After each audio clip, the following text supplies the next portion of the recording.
আপনি যদি এক্সাম্পল হিসেবে নিয়ে আসি তাহলে আপনি দেখবেন যে গোল্ডেন জেনারেশন বলা হতো ইংল্যান্ডের, যখন কিনা ল্যাম্পার্ড, জেরার্ড, রুনি, ফার্ডিনান্ডেরা খেলতো।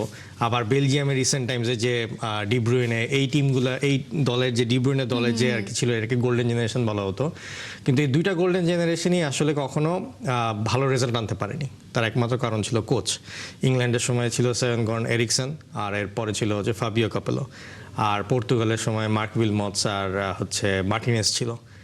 এবং এই গোল্ডেন জেনারেশন কখনো আনতে পারেনি কোচদের প্ল্যানিংয়ের কারণে। এতগুলো ভালো প্লেয়ারকে নিয়ে কখনো অ্যান্সার আমরা পাইনি ওই দল থেকে। সেরকম এখন একটা ঘটনা ঘটছে বাংলাদেশের সাথে।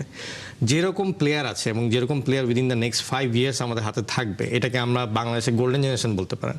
প্রিমিয়ার লিগে খেলা, কানাডা ন্যাশনাল টিমে খেলা, রাকিব তপুর মতন প্লেয়ার, এই যে পুরো একটা অর্গানাইজেশন, জিকোর মতন সাউথ এশিয়ার বেস্ট কিপার, এই যে একটা প্লেয়ারদের যে সমাহার, এইরকম সমাহার বাংলাদেশে এর আগে এসেছিল কিনা আর এর পরেও আসবে কিনা এটা একটা সন্দেহ। কারণ আমার দেখা মতে নেক্সট 10 বছরের মধ্যে ইংলিশ প্রিমিয়ার লিগে খেলা প্লেয়ার আদৌ আসবে কিনা আই ডাউট। হয়তো একজন আসতে পারে, ফারহানি বাহিদা আছে, ফুলহ্যামে খেলছে আন্ডার 21-এ।